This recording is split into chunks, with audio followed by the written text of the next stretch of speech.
Hey, Hey. All right.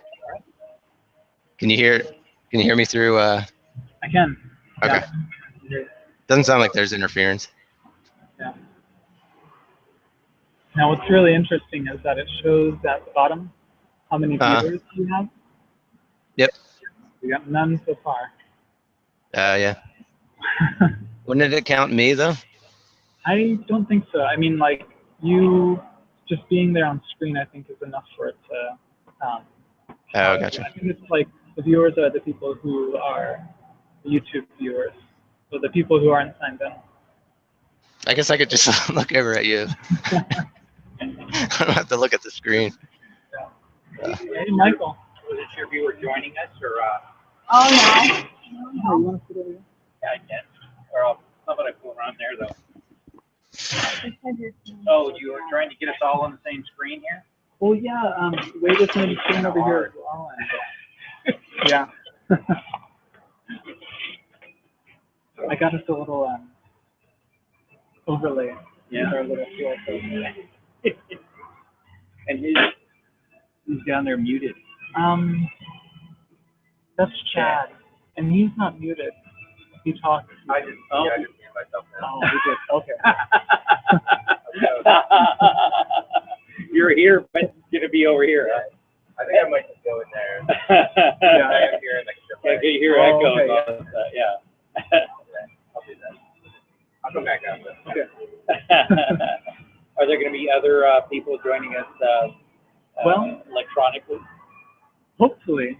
Yeah. I sent this invite to Yetta, and I invited a lot of local people. Nobody so far. Nobody so far. We got 0 viewers. Zero. Yeah. Not very well attended. Yeah. A nice try. But the important thing is that Will be here. Who will be? Will Pangman or Pangman. Okay. He's from Airbitz. Okay. So he's going to be here virtually. Right? Yeah. And you're going to give us what's up with Airbitz? Yeah. He's gonna tell us a little bit about the Airbitz wallet and some ideas for like Bitcoin promotion. It was really involved. Bitcoin Milwaukee. Sort of like this. It was really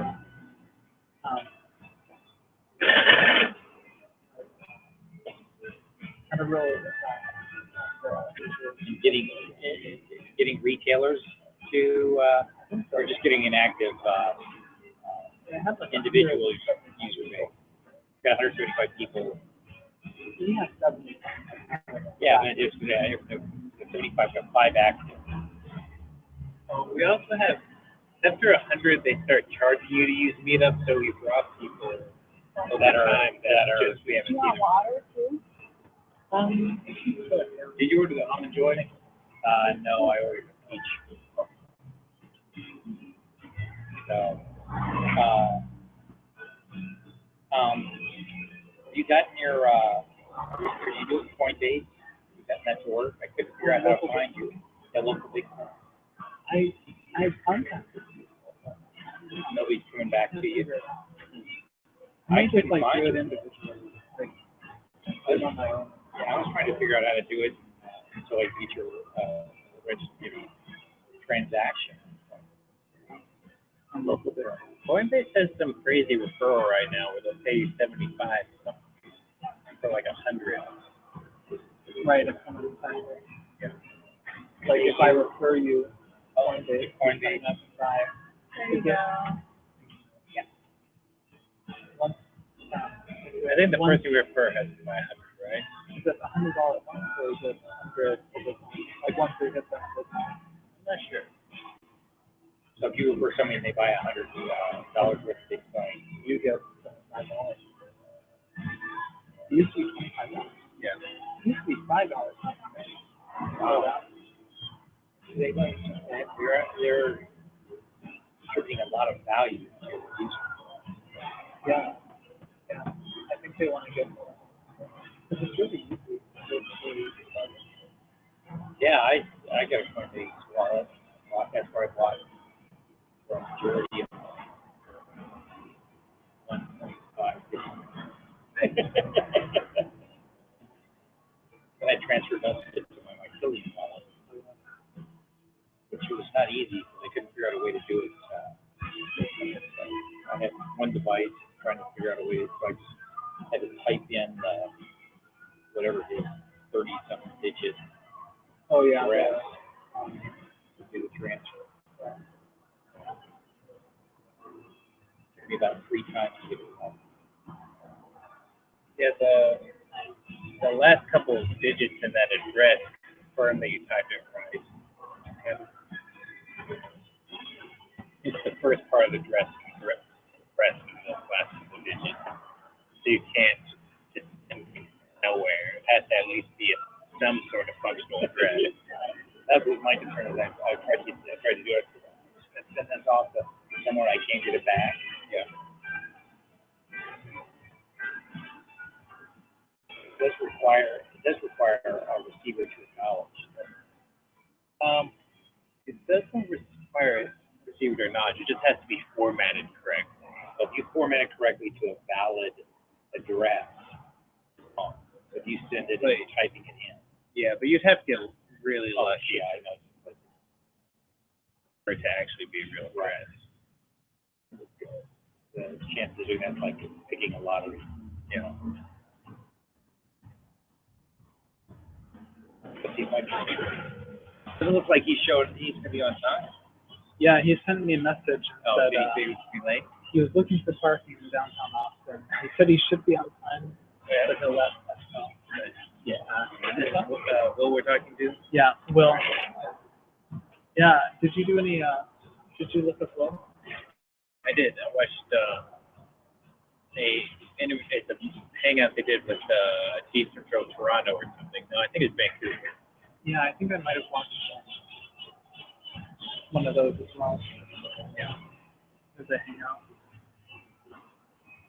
Once we actually are interviewing him, the video upload, the YouTube upload, pretty sure we can like cut all of those.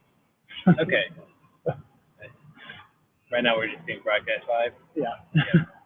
We don't have any viewers though, so it's not like it's stuff right now. Look at that, Chad's not even there. It's just us.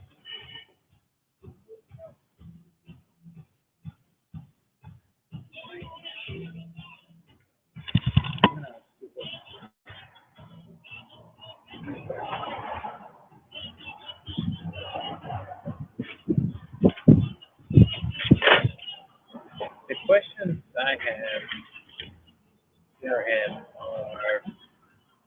there was an article in yesterday's New York Times. Did you guys see that? Oh, was it covering the It was Bitcoin technology.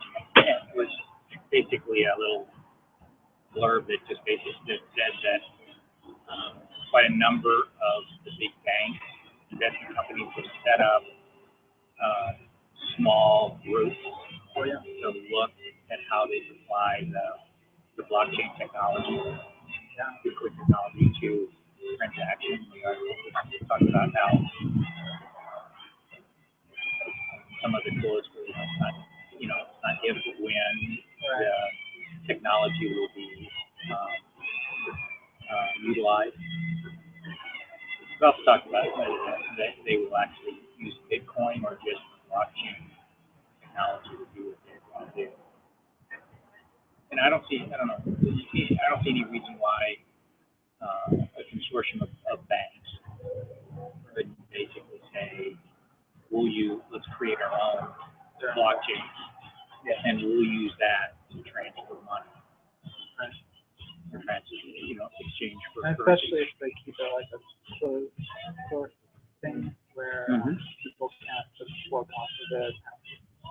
It's just so that But like that, just have the core values I see in Bitcoin, because it is open source.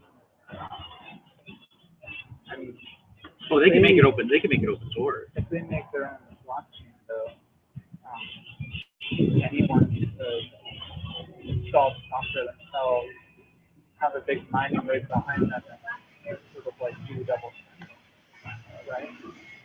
I don't know. Bitcoin blockchain is really long and it's well established. I don't know what they'll do. I mean, if they did create their own blockchain, they're going to get hacked a lot because people would just do it for fun. Right. And How are you? Come join us if you want to get in on the video. You can sit back here. Oh wow, what is the video of? Well, we're Oh yeah, I saw some hot shot. hot shot from Airbitz. Yeah, it's supposed to be here, Yeah. but he's He's lost and almost off. here. He's him right here? He's looking for parking. No, that's Chad. He's inside. Hey, I'm inside. Where Way through the window. He's on the other side of the way. on the other side? I can't see because of the glare. Yeah, it's hard to see through that window. Can you guys hear me all right? I'm not sure we're Yeah, gonna I can hear you. Can you guys hear me all right? Can you hear me all right? I can hear. Yeah, it's a little hard for me to hear you, but I wonder if I can turn it up. give him more volume. Or is that it? I think I've got it all the way up. I wonder if Test 1 2. Test 1 2. Yeah, well, I can hear you now. My old ears. Can you hear? No, I can't hear. I can hear the mute. try talking again, Chad. Can you hear me now? Check 1 2. I could check 1 2. Is that better? Yeah, keep it closer. Maybe. Check 1 2. Test. Turn down the music. I don't want to double up on my ass. Yeah, I'll go out. Or you got it. I got it.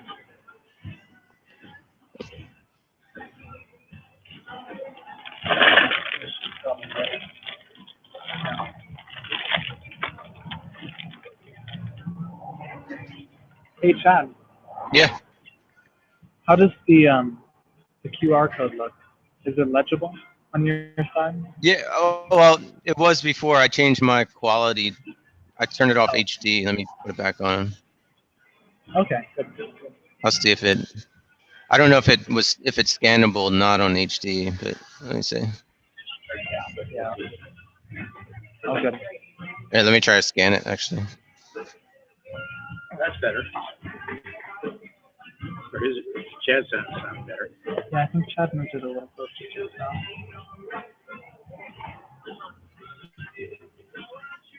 Yeah, it's definitely scannable on HD. Great. Put our QR code up there and an HD. Yeah. Nice. And you know, like, that's what I'm thinking, like, you know, we don't have any viewers right now, but maybe later, like, once it's on YouTube over the years, it'll be there forever. And we'll get. I'm not sure I want to be on camera forever. I mean, you want to move off camera here? Yeah.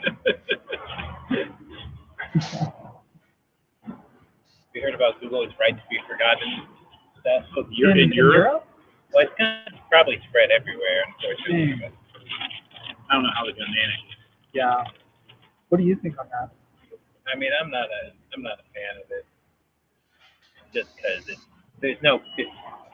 going to be clumsy to do it. Oh yeah, I don't know how you manage it because there's so many different ways.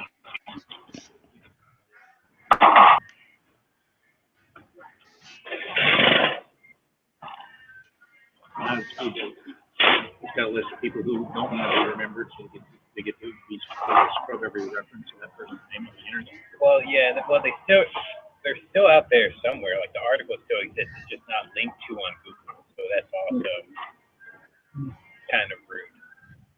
Yeah. It's out there and you just can't find it. What article is that? We're talking about the right to be forgotten laws that Europe has for like a doctor. Yeah. A doctor like kills a patient. He's like, well, that was 20 years ago. Take these articles off the internet. And apparently in Europe you have to do it. Oh really? Yeah. Google tried to sue so they wouldn't have to, but then they lost in the European court.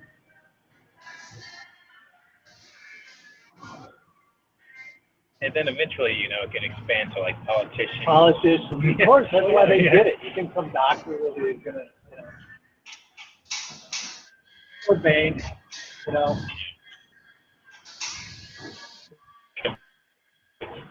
Terrible frat prank and want to run for like. You know. Well, somebody can still on they just can't use Google to get to it. Yeah.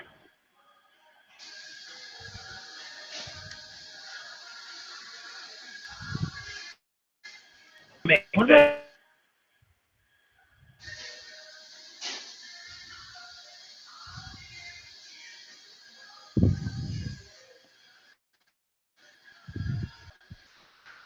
others? Would have to sue. Hey, how's it going? Hey guys, how are you? Good. Can you hear me? Yeah. All right, cool. Thanks for jumping on, Will. Of course. They were just on, and I think they might have gotten kicked off. We had another. well, It looks like I'm in the same place as they are, so I can go let them know. Hold on. sure. Hold on. I'll be back.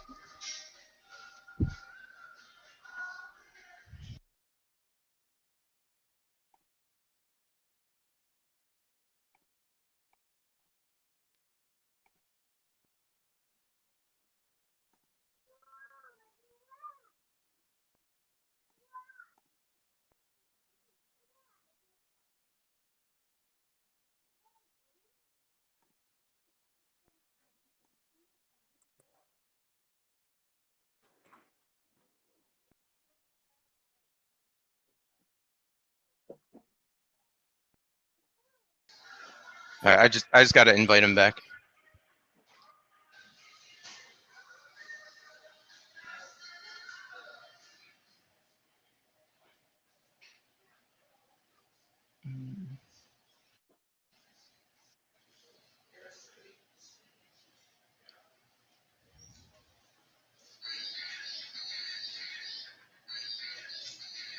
So I can figure out how to invite people on here. What are you trying to do? Maybe I can help. I've been through the ringer with Google Hangouts quite a bit. Yeah, I'm trying to invite them back. Okay. The easiest way that I've found is to grab the link in the Hangout window, like where the video player is, that tab or that window. Grab the link and share it through like Telegram or something else or text message. That's what helps me. Okay. That's one way, rather than trying to, you know, hit the email invites and stuff. Gotcha. Hey, we're back in. Can you hear us? Oh, he's back in. Somebody's hunting him down for Okay. All right. Yeah, I think. Yeah, you guys might have to just make sure when you talk close to that microphone. Okay. How's this? That's better. I can hear you. Yeah. Hey. It's good. Cool. Yeah. So, Will, can you tell everybody where you came from, what got you into Bitcoin? Absolutely, yeah. So, well, I was living in Wisconsin, which is where I was kind of born and raised. Left for college and worked in film and TV production in New York City for a few years, but was in Wisconsin and learned about Bitcoin. I was kind of like, I don't know, in like you'd maybe say a dead-end job, or had changed careers a couple times already as, you know, in my 20s. And I grew up as a libertarian, thinking, you know, I was raised in a home with that kind of influence, and I never really liked everything that I was seeing about different liberty movement projects, or, you know, campaigns or activism or whatever it might be. There was always something that I couldn't really completely get behind. And then I learned about Bitcoin in mid to late 2012, and through the exhaustive study of trying to figure out if it was too good to be true and settling all of my arguments and objections against it, and all those late nights like many of us have done if we've gone deep, I realized that it wasn't too good to be true, and that actually there was nothing about it that I couldn't completely get behind. And when I realized that, I jumped in in any way that I could to try and help promote this thing and make it more accessible to people, make it successful. Because at the time, in 2012, I would say that back then, Bitcoin had still yet to reach like a critical mass where it was still vulnerable to, say, some kind of majorly negative event or some kind of nation-state level attacker or whatever, co-option. And we're seeing a lot of that now in like the debates going around with the block size and various things, Bitcoin, blockchain versus Bitcoin and all this stuff. But at this point, I think Bitcoin's grown beyond all that. But back then, I realized that it was still vulnerable potentially, and I wanted to help push it to that critical mass. And I thought that if I could do that in Milwaukee, which is kind of like this Rust Belt, not completely decaying like Detroit or Cleveland or something, but kind of rough. It's struggling. It's not as in bad shape as maybe Chicago, but it's struggling. And like I thought, if it could catch on in that area of a country, then certainly, people everywhere and anywhere with internet access could be able to use this thing. So I started the Bitcoin meetup there, and that was an incredible experience. And that led to opportunities where I was being asked to speak at different conferences and to do advising for different businesses or academics who wanted to learn about Bitcoin and understand it better for what their line of work was. And I was happy to teach. My whole thesis was then and is still today that Bitcoin is for everyone, including the Fed, if you want to say that much, But yeah, so in all of this process, I started working in startups around Bitcoin, lots of educational projects, helping other meetups after, Milwaukee got really rolling and that kind of thing. So yeah, and then I was keeping an eye on Airbitz all along. I was a beta tester. I really loved the product, loved the team and the leadership, and saw how unwavering they were in a principled sense with regard to privacy and ease of use and like user-centric security. And making that easy for people. That was like my whole thesis with the education stuff the past 2.5 years or so. And so when I realized there was an opportunity to help that team grow and help that product grow, I jumped at it. And luckily, they wanted me as much as I wanted them, I think. So that was really great. So that's kind of like the Cliff's Notes. Nice. So. Wait, what's on the agenda for this, Matt? What's the do we want to maybe Will? Do you want to talk about Airbitz? Is that what? I think that's what was next, right? Is Matt still on?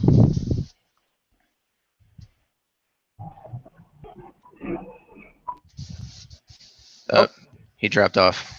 Dang it. They must have a rough connection out there, wherever they are outside. Yeah, I don't know what it is. We can try calling them in. Oh, wait, there he is. I'm inside and they're outside, and it's fine for me. Yeah? We're back in. Cool, they're back. We're back out. Do you want to kind of lead this, Matt? Yeah, I've got a couple questions. Okay. Yeah, you go ahead. So you talked about the Airbitz wallet and its decentralization and security and all of that. Can you go a little bit more into what makes it unique in terms of security and decentralization? Sure. So, most mobile wallets use some servers somewhere, and many of the players creating mobile wallets are striving for more decentralization and better security and things like that. I think everyone's had some issue somewhere. Luckily Airbitz has never had any breaches of any kind, but some wallets have experienced that. Blockchain.info, and we're really on friendly terms with so many other wallets out there, whether it's Bread Wallet, Mycelium, Blockchain.info. We're friends with them, and we're developing kind of in tandem, learning from each other and things like that. But I think what's distinct about Airbitz's model is, first of all, we're the only mobile wallet that uses Bitcoin's Bitcoin implementation, which is the one written by Amir Taki, the only other major company that I know is we're devoting a lot of development manpower to libBitcoin is OpenBazaar. And of course, Airbitz has a connection to OpenBazaar because two of our co-founders, were at the hackathon in Toronto where Amir Taki developed Dark Market, which, as many of you may know, later became OpenBazaar when he kind of gave the project to the world. So two of our guys were there on that hackathon team, and helped put that into motion, essentially helped birth that. So that's kind of our connection with that. So both of these two startups, OB1 and Airbitz, are working on libBitcoin. So that's one thing that's very distinct. Another is, there's very many kind of small, I don't want to say small, but like subtle differences. Like, for example, we use a server model, and some people might call that like an obelisk server, but it's decentralized somewhat in the sense that it's still peer-to-peer. We're not running all of the nodes for libBitcoin, and we're not in control of all of those servers. So if Airbitz's servers go down and there's still some other ones up, other peers, then everything with the Airbitz wallet's still operational. Another distinction is that if Airbitz were to one day completely disappear, or just somehow completely disappear, your wallet would still be functional in the sense that you could log in and send the money to another account that you do control, or and then wait and see when the dust settles what the heck happened to Airbitz or something like that. So we really thought long and hard about how to make sure that you could synchronize private data that's locally encrypted across multiple devices and still give customers, end users, full autonomy and control of their funds despite anything that might happen, whether they lose their password or forget it, whether they lose a device, whether we disappear somehow. All of these kinds of external, threats, let's say, or weaknesses in the system, we've really tried to pave over the cracks, and I think we've done an interesting job at that. I really, Paul and his team, the engineers at Airbitz, have done a great job of making all of that stuff incredibly easy for just any Bitcoin beginner. Anyone who knows how to run an app on their cell phone can use Airbitz.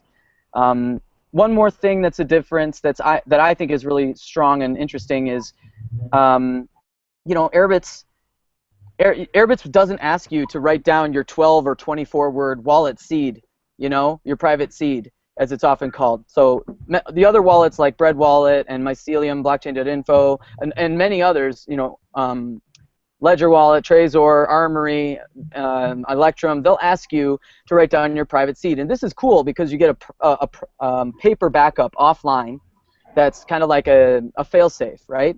But the mainstream computer user doesn't, the mainstream like mobile device user who doesn't even use a computer, they maybe have a tablet and a phone, right?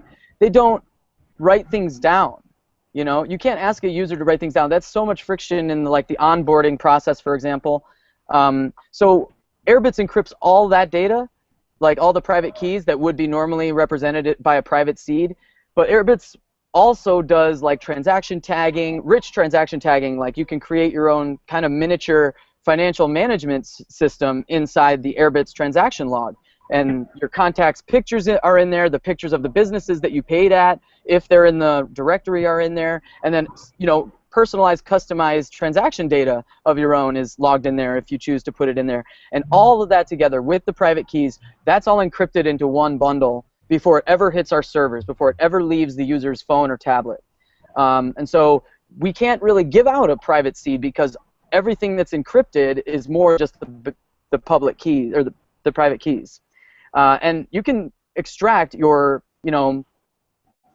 private data file, your wallet backup, but it's really like this unique hash that's unique to only Airbitz. And you can call us, you can get on the horn with us or email us, and we can take out just the private keys if you need to, like we had to for recently a user sent a counterparty token to a Bitcoin address that was controlled by that was in their Airbitz wallet, and so they wanted to get that counterparty token out, but Airbitz doesn't support counterparty. I don't think any mobile wallets do at this point. But yeah, so we had to help them dig around in that private file. They had to give us special permission, you know, because we can't read user data. Everything is zero knowledge for us. We don't know who you are or what's going on. Like if you transmit Bitcoins from one address inside your Airbitz wallet to another, like, you know, you can create multiple wallets within your Airbitz account. And let's say you transfer money from your cash wallet to your savings wallet or something like that. That shows up for us like 2 transactions. You know, so we don't know who you are or where the transactions are going. We can see that we have an account from someone, like they downloaded us on the App Store, and we can also see transaction volume, like someone sent money. We don't know how much or where or any of that stuff. It's all encrypted. It's all private. So I think that's what really makes us. You don't know that for sure about some of these other wallets, although I certainly think the devs at Bread Wallet, Mycelium, are very competent, you know. So, and I still respect and admire a lot of what blockchain.info has done, and I'm really looking forward to when they can come out with their re-implementation, because I know they've been working hard at it for many, many months.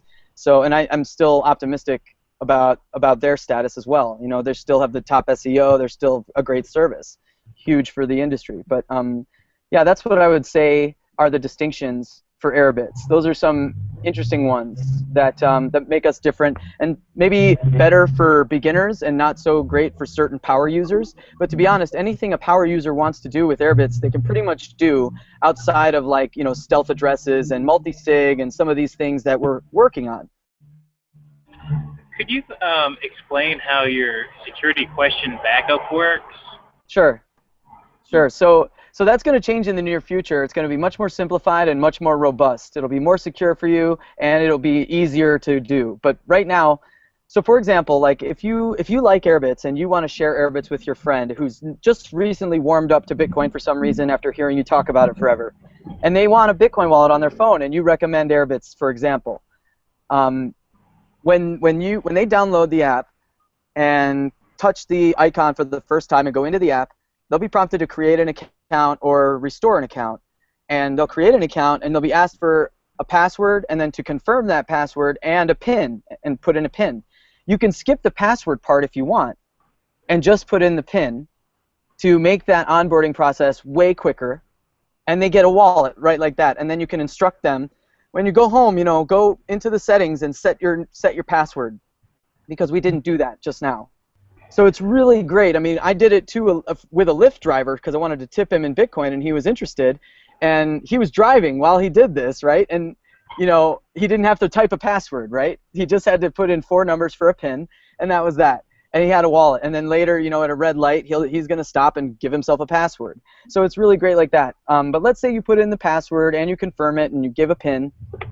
And then you go into the settings, and you see set up recovery questions as one of the options, and you go in there, and basically you choose these low entropy questions and put in your answers, your personal answers for them. And I think there's 5 or 6 questions there right now, and it feels like too many. And that's why we're working on kind of what we call password recovery 2.0. So right now, basically, there's these several questions. You choose the question, you provide the answer, and then hopefully you write down your answer exactly as you put it in, because that's how you're going to need to put it in. If you, let's say you forget your password, and you need to do the password recovery process. If you put in your answers correctly to each of the questions, it'll send you your password. You'll be back in your wallet, you know? And to be honest, if you forget your password, but you've logged into your phone at least one time before, you can just re-log in with your PIN only, which most people will probably be remembering, and then send the money out, and then create a new Airbitz wallet with a password you do remember and put it back on there. But you're not going to get locked out of an Airbitz wallet unless you enter the password incorrectly a bunch of times or the PIN incorrectly a bunch of times, in which case you're probably a thief or something, right? So, and we have a neat way of creating a higher barrier to entry every time a person gets it wrong. So, for example, if you put in your PIN 3 times and you get it wrong, you have to wait 1 minute to put it in again. And if after 5 times of wrong, you have to wait 5 minutes to put it back in. And it keeps exponentially growing the more times you get it in correctly, so that people can't brute force your PIN, right? So we've thought about all these kinds of ways to make sure that users have an easy time staying in complete control of their funds with an Airbitz wallet. Yeah, that's pretty legit. Yeah, it's great. Now I heard that Airbitz was looking at integrating a buy and sell Bitcoin feature. Where is that at?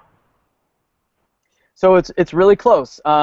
Keep an eye out. In the next week or two, we'll be issuing beta invites for people. So if you guys want in on that, just help make your voice heard on Twitter and other social channels, talking to Airbitz. Hit us in Telegram, hit us on Twitter and stuff, and Facebook, and let us know when you see us announce that this is happening, that you want one. And I'll do my best, since of course we've talked, and we want beta testers from our most interested users for sure. Because they're going to give us the best critical feedback. The ones who may want us to succeed and the ones who may not, they give great feedback. So we want to hear all of that. But yes, we're weeks away, or days, I might even say, days away from turning that on in beta, and you'll be able to connect to a third party through your Airbitz wallet. You'll have to do the KYC process with them of connecting your bank account with them, and they handle the KYC, but they're a non-custodial broker. So basically, when you have, let's say you have some Bitcoin in your Airbitz wallet, and you create an account through our wallet with this third party, who you'll learn the name of very soon, and you want to sell some Bitcoins to your bank account because you got bills to pay, whatever, you can do that right within your Airbitz wallet. And the Bitcoin will go to the third party, and they'll issue a trade at market price at that time with their small fee. I'm not exactly sure what the level of the fee is, but it'll be very competitive. And it'll go straight to your bank account. 2 to 3 business days, of course, because that's how ACH usually is. But yeah, and then you can do the same on the buy side. If you want to put some Bitcoins in your Airbitz wallet, go right through your Airbitz wallet. No more sending Airbitz addresses to Coinbase so that Coinbase's, watchful eye can track everything. They do. And perhaps our third party, who is very small at the moment, if hopefully we can help them get much bigger, and perhaps when they do get bigger, there will be a strong, hard, watchful eye on them as well. That's just the nature of this system we're in at the moment, unfortunately. But the point is, there's no custody involved except at the moment of settlement in the case of this sort of a buy-sell implementation through the mobile wallet, which is neat. When you buy Bitcoin, the third party calls it from your bank, and then puts the Bitcoin instantly into your wallet, right? So, it's only because they only have custody during the time that they're executing the trade and settling it.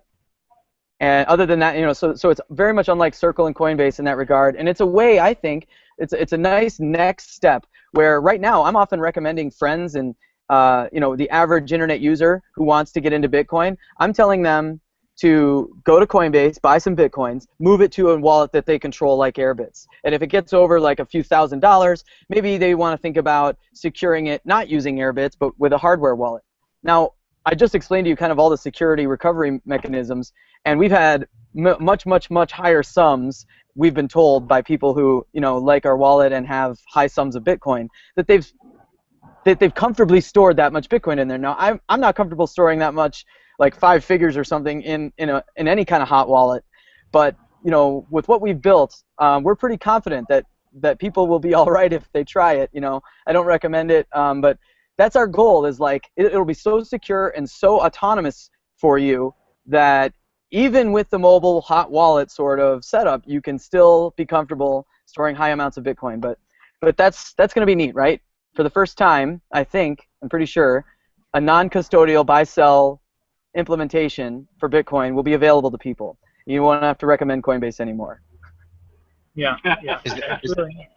Is there going to be like a limit on the instant buy, or is it? I'm sure there will. It'll just be compliant with the MSB and MTB laws and rules and stuff. So I imagine what you see with Coinbase and Circle will be similar. Now, I think Circle, you can instantly buy 2,500 at their highest trust status that they offer customers, and with Coinbase, it's 1,000 per day instantly or per week, I forget. But so they have big differences there. And it may be because one's based in Silicon Valley and one's based in Massachusetts. I don't know. But yeah, there will be some kind of limits. I'm not exactly sure what. But again, it'll be very comparable to the existing options. So it's not going to be anything radically different. It'll be, certainly I think it'll be a lower barrier to entry for Bitcoin for a lot of people. Yeah. So in 2015, what do you think are the biggest advantages for businesses, like small business versus large business versus street vendors, for getting into Bitcoin? Well, you know, we're seeing like a lot of the vice-based businesses be affected by things like Operation Choke Point, and if you don't know what that is, you can just Google it. Basically, it's just banks and money services businesses being targeted when they have customers who are in vice businesses. So whether that's pornography, whether that's escort, whether that's cannabis industry and places where it's legal, whatever it may be. Gambling in some cases, lottery in some cases. I've heard all kinds of things. You've seen you've probably seen the thing with Backpage.com, kind of having their credit card processing ability taken away, then given back, then taken away again, and all of these people who depend on that service for their own entrepreneurial enterprises are rushing to Bitcoin. There's some great videos floating around online with that, and we're hoping to work with the people who've been helping the Backpage customers the most, helping support their educational process. But I think, you mentioned small businesses, and I often think people refer to brick and mortar, like you said, food trucks and things like that, small food vendors, and we often think of those kinds of businesses, but I think more and more we're going to see people with multiple streams of income doing multiple kinds of micro entrepreneurship. So they'll be an Uber driver while they have a shift at a food truck, while they're running deliveries for Postmates, or these kinds of things, doing TaskRabbit, or whatever. And I just mentioned the popular businesses, but it would be similar types of businesses. Maybe people have like a consulting business, but it doesn't completely pay all the bills, so then they also are an Uber driver and a fireman or something, right? So this is the way the future is going to be for people who realize that a 9-to-5, 40-hour-a-week job with benefits doesn't even cut the basic costs of living anymore. And so they're getting more industrious. They will. The people who want to find ways to be more industrious, and honestly, like the entitlement programs don't even cut it anymore either. So that's where you see lots of System D activity or gray market activity. And unfortunately, lots of legitimate businesses are moving into System D and gray market activity, like, for example, the cannabis industry, who can't get and keep bank accounts, so they end up having warehouses of cash that they guard 24 hours a day. So they totally need a solution like crypto money, right? Secure banking that's under your own control. And again, the infrastructure is not there yet, but it's getting there. And I'm seeing lots of exciting things, certainly in and around Airbitz, but also just in the two spaces, crypto, blockchain industry, if you will, and then the cannabis business industry. So there are solutions like that everywhere, but when it comes to like food trucks or just your average mom and pop, it's a choice. It should be that way, I think, because Bitcoin is a voluntary participation system. You can observe it from the outside without participating. You can participate in it, or you can just not and ignore it. You can do any of those three or any mixture, and Bitcoin doesn't care. Like, it's happy to have you. It's happy to see you go. It's indifferent. It's really indifferent. And that's really neat. We haven't had a system like that. So what it comes down to is you ultimately have to make a choice. Like, I like this as an added feature, as a way to attract customer loyalty, as a way to bring more attention internationally or nationally in terms of press and public relations to my business. I mean, there's tons of reasons why a small business, brick and mortar, mom and pop, Main Street, can get into Bitcoin, but I think for them, it does ultimately boil down to a choice.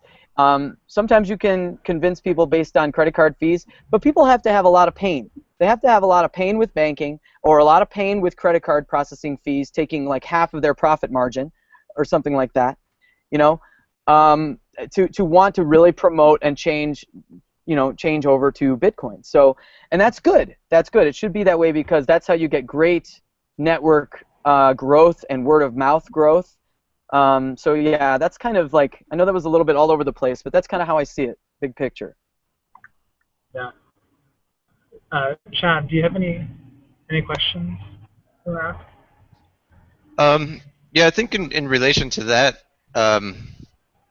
like if you were us here in Asheville, like how would you recommend us like trying to find some of those opportunities to try to get people into Bitcoin? I know how you said not like mom and pop stores, but like is there anything that we can do? Yeah, so as a like meetup? I totally think so. I sort of kind of forgot this past year because I haven't been active myself, like organizing meetups as much in the past year. I'm going to be doing a lot more of that in San Diego and want to be involved with meetups all over the world, like with you guys today. And hopefully I can come back and visit you virtually and visit you in person too one day. And I've never been to Asheville, but I suspect, and from what I hear about Asheville, it's got a very tolerant, kind of open-minded culture. It's interested in like progressive ideas, certainly technology. Like Bitcoin is very progressive, and so I think what you have to do, and this is what I forgot this past year, I think a little bit, is you have to just everywhere you go, make Bitcoin cool. Like make it cool, be cool with Bitcoin. Like the other day, and I don't want to toot my own horn, but this is a good idea for everyone. I was like exhausted from this drive. We're somewhere in Louisiana. I'm driving from Florida to San Diego right now. Right now I'm in Austin, Texas. I'm at Brave New Books right now, right in the like crypto show studios, talking to you all right now. Thanks to John and Kat for letting us visit and stuff. But yeah, so I'm driving across country from Florida to San Diego to finish my move out, my relocation out to San Diego. And we stopped somewhere in Louisiana. We're exhausted. And I went into Starbucks to get a coffee, and I went to swipe my debit card, and I know there's money on it because I just put money in my bank account before this drive.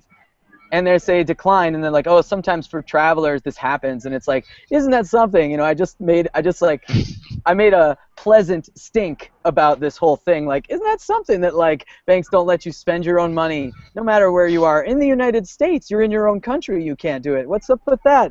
And 3 to 5 business days, you just have money locked up? That's inconvenient, isn't it? Man, now I guess I have to leave. And then I was about to like just say a little spiel, kind of cute and with a smile on my face, and walk out and find some other solution. But then I realized, wait a second, I've never tried Fold app. And I know you can get 20% off your coffee at Starbucks with Bitcoin if you use Fold. And so I was like, hold on a second. There was no line at the time, but there were people listening and stuff. And this was a great opportunity, right? And this happens if you kind of like, make a little show of it for yourself. And I encourage everyone. This is not easy. And maybe I was kind of deliriously tired, so it was a little easier for me. But put yourself out there like this. I just want to challenge you. And like, so I looked over my shoulder. I saw who was waiting. No one was really waiting. So I was like, I'm going to use Fold. There's this way that you can pay with Bitcoin and get 20% off. Do you know what Bitcoin is? No? Watch this. And I went to coffee.fold.com in a browser on my phone. Right away comes up, fund this card, your gift card essentially for Starbucks. Went into Airbitz, sent money to it. Instantly had it in there, and it had like $5 worth of like Starbucks credit, and I put I think $3.60 in it, right? So it's 20. That's the 20%. And then I show her the phone. She scans it. Boom, it pays. I have my coffee, and then I was like, oh, you know what? What am I going to do with this $2.12 I have left on this card? Oh man, it says I can refund it. Great. I'm going to not even have to have one of these dangling gift cards lying around that I don't ever spend the change off of. And I just refunded it to myself into my Airbitz wallet, and I showed them as it arrived, and it's like, look at that. Did you all see that? My bank was declined, and I was still able to pay with Bitcoin, and 20% off, and no one had to wait in line. How about that? And everyone saw it and kind of were like, huh. And some guy, as I was walking out, tried to slow me down so he could say, what was that? Show me where that website is. This is how you do it. And sometimes it's like a serendipitous opportunity like that one where you're not even paying attention, but then you just like, now's the time to do it. And so, I don't know, that's a simple example. I don't want to say simple, but that's like an example It just comes up in real life. And when it does, put a smile on your face and remind people a little bit about the inconveniences of traditional money and how cool, show them how cool and easy and quick it is to do it with this new cool future money. And that's how we're going to do it. Because people are then going to take a few weeks or days. They're going to, like this guy slowed me down on the way out, had to go on his phone, and he was like, wait, what was the website? That's really neat. You know, people like this. Like I told you about the Lyft driver the other day. I even have video of this. We're going to put it out on our Airbitz blog, and so please share it when you see that come out. But basically, I have this guy who was like, that's a really cool app, man, like on camera, saying after I show him how quick it is, right? So make it cool, make it quick, you know, practice it yourself so you can navigate the user flows very seamlessly when you're introducing it to someone. You know, practice like the user flow of like onboarding a merchant or onboarding a friend with the Airbitz wallet or paying with Fold at Starbucks or these kinds of things, and then demonstrate it to people in real life. And that's how you do it. Or another great one in Asheville, I'm sure you have street artists, street musicians. Hit them up. Like they want to talk to people who walk by, and there's tons of people who ignore them as they walk by. Stop and talk to them. Make a brief 5-minute friend. Talk to them about Bitcoin. Don't force it on them, but let them take it. Put it out there and let them take it. You know, I just moved, you know, moving to San Diego. I was out there walking around Ocean Beach, and there's this white lady who's obviously a, you know, masculine woman. She's a, you know, clearly a lesbian, like she told me, but she clearly was when I walked up. And she is doing a booth for Uhuru Society, which is basically a reparations, very much kind of like a socialist kind of activist project that's seeking for reparations for slavery, right? So this is one of the very radical, fringe, left-wing things. And she slows me down, she stops me, and I'm like, I know a few Africans who are starting with Bitcoin, right?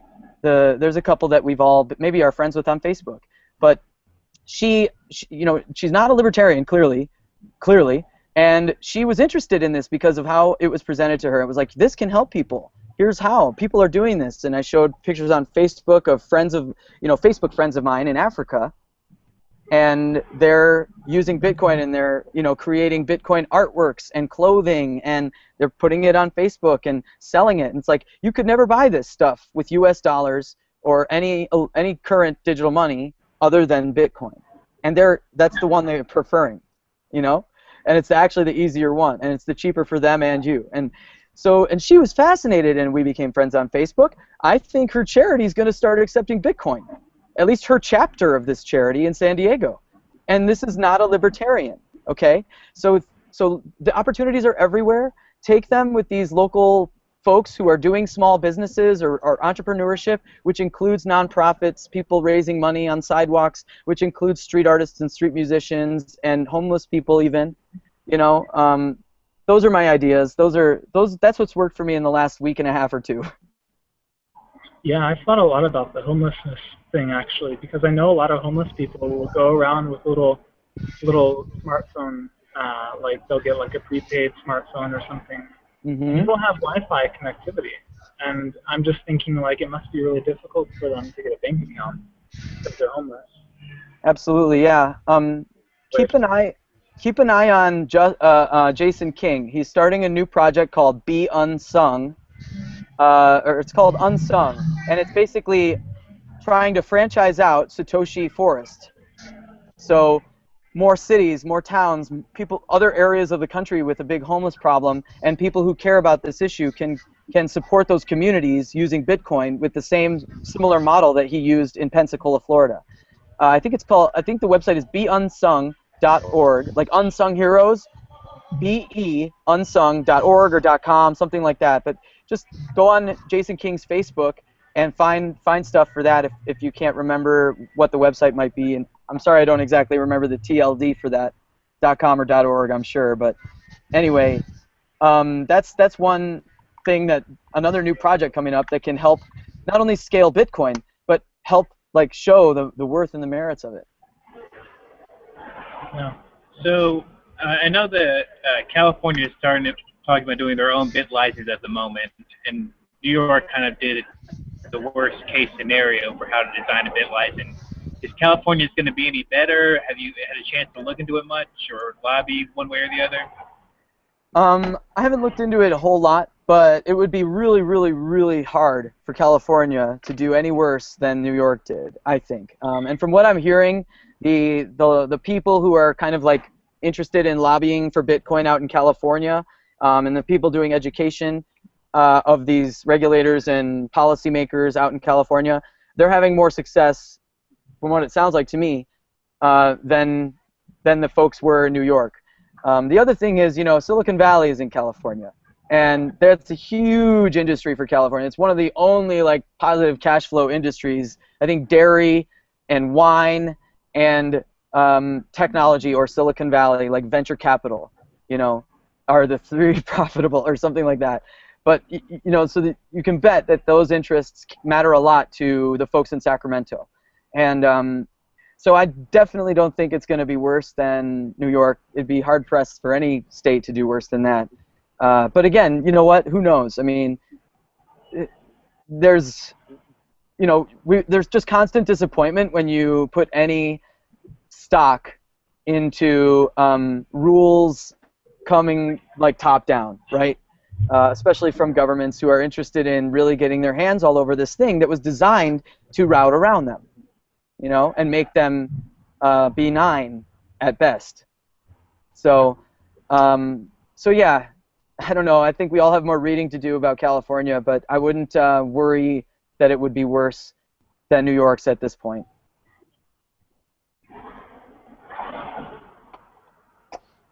Well, I don't think we have any more questions as far as Bitcoin is concerned. So you're moving out to San Diego right now. You're on your way over. That's right. Yeah, I'm stopping in Austin today. We'll probably get back on the road late tonight or tomorrow, and then we'll stop in Phoenix, and then we'll be back in San Diego probably like Wednesday or Thursday. So, yeah, looking forward to it. I fell in love with it. You know, I've lived in lots of places: New York City, Florida, Ohio, and of course my home state, all over Wisconsin. Yeah, I don't know. I fell in love with San Diego right when I got there. I've visited a bunch of places in California and didn't really like want to live there after visiting. Enjoyed the time and whatever, but San Diego was like, yes, I'm so glad I get to move here that it can pinch me. What's cool about San Diego? Like, you know, it's weird. I mean, it is California and it's super close to the Mexican border and all of that, but like, I like that it's close to the Mexican border, to be honest. I mean, it's 20 minutes from the border, and it's easy to get in to Mexico, you know, for a U.S. citizen, especially at the Tijuana border, which is nice if you want to like vacation there or bug out or whatever you want to do. But that's kind of cool. The tolerance and just here, there's so much like openness and friendliness, and people who may have strong personal beliefs about whatever are willing to discuss with you without like vilifying you or wanting to decapitate you, you know, to the guillotine right away with like whoever it disagrees with them, you know, on the side of the street. And you feel like at the end of some of those conversations, you go have a beer with the person instead of like F that a-hole, you know. So on the East Coast, you know, it's different, and then of course in the Midwest, it's very different. And it's tolerant, it's friendly, it's really, the weather's incredible. It's a warm place with a cool breeze, and I mean that in more ways than like the weather. You got to pick up surfing while you're out there. I used to surf a long time ago. It's been a long time. I'm gonna get back on the board. Can't wait for that. Can't wait to teach my kid. Get Damien to take you out. Yes, Because, he's going to. you got to make sure he goes out a lot, because if he doesn't surf a lot, then he gets stressed out. That's you just remind him. True. That's true. No, I've really become good friends with Damien, and I think so highly of everyone on the team. But I've really connected with Damien, and yeah, we're gonna have a lot of fun out there. You know, my kid's still got all of his hair. He's 3.5 years old, never had a haircut, and it's like, man, he's gonna fit in perfectly in San Diego. You know. Yeah.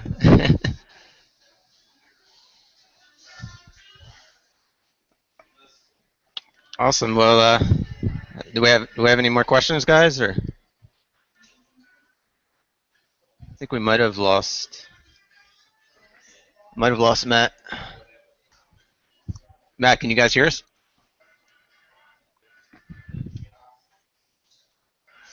I think they got disconnected, but I think we're good. There he is. other states, you know. Hey, we lost you guys for a little bit. Yeah. Okay, we're back. Do we have any more questions for Will? I did have one final question, which is kind of, I feel, when I got into Bitcoin about a year ago and have been buying consistently in, but the price has consistently fallen. And so I'm less enthusiastically recommending like buying and holding as I used to. And especially as a wallet provider, how has the price drop affected Bitcoin? Do you think it's slowed adoption, or is it still kind of the user base still spreading out?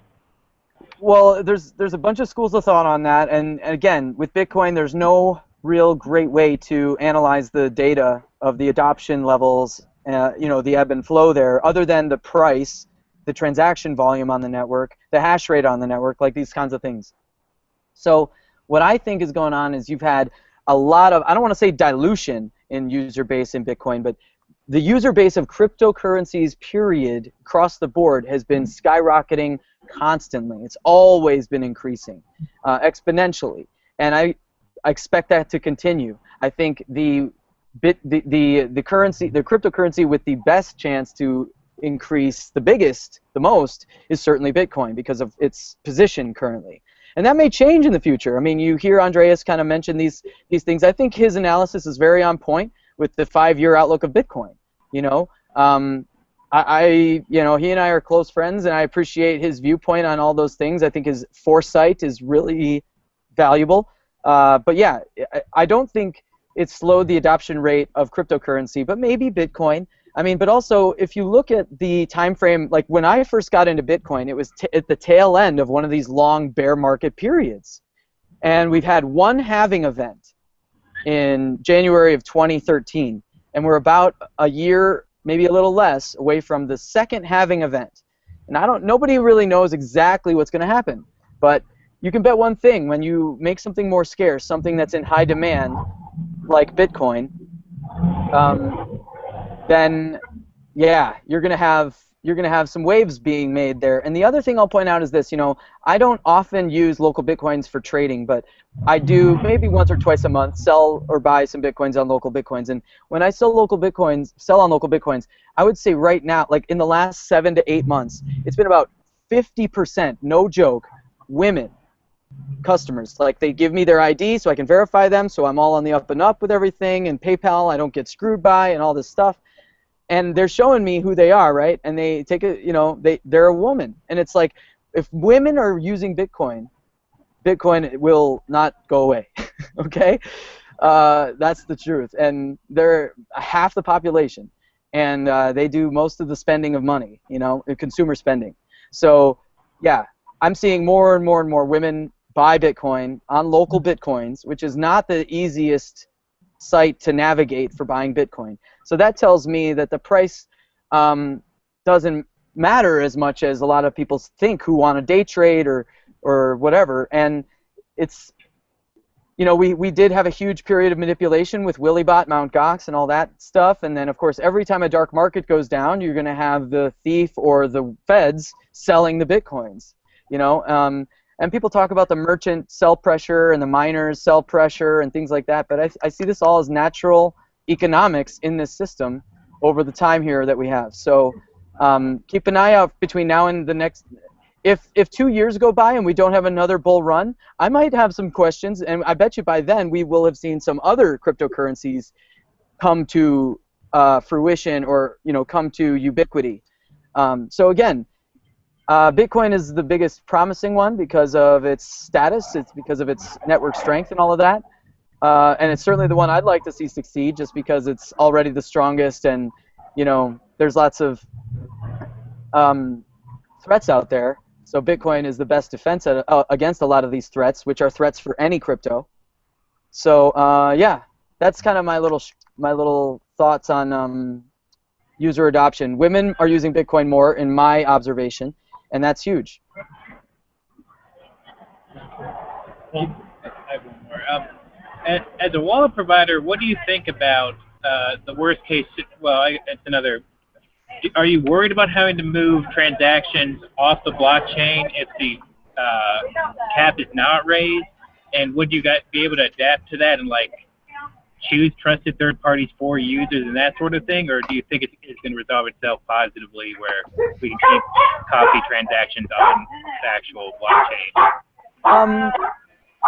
Well, I think it'd be great to have trustless off-chain transactions instead of the ones where trust is required, like ChangeTip or Coinbase or some of these. And I think we'll have that, you know, BIP 100 and things like that. I certainly think, you know, a lot of this stuff with XT and all these debates and stuff is not. I don't think it's weakening Bitcoin. I think it's a process of strengthening Bitcoin even further. So I'm not so much long-term worried about it, even though I may not like what I'm seeing today and tomorrow and yesterday and so on. But yeah, I hope that answers your question. I just wanted to give a quick answer to that. Okay, I saw you got to go, Will. We really, really appreciate you taking the time to talk to us. Yeah, I'm happy to do it. I hope to come back, and I hope to visit you guys in Asheville soon. And yeah, just with regard to scaling your group and scaling Bitcoin in your community, I think some of those ideas I shared are really good. And even I'm not really great at executing them all the time too, but if you can find gregarious people in your group to do that stuff, I think it's so valuable. You know, people who can do that with a smile on their face and make, even if they run into objections or run into refusals, that it still goes well for all involved. You know what I mean? And just keep hammering away, tap, tap, tap away. Great. Well, okay. Well, thanks a lot for taking time. Thanks so much, Thank Will. you. I'll talk to you again soon. Give everyone an Airbitz, my love. I'll be I out will. to visit. I will. Bye, Chad. See ya. all right, Sean. There you go. Cool.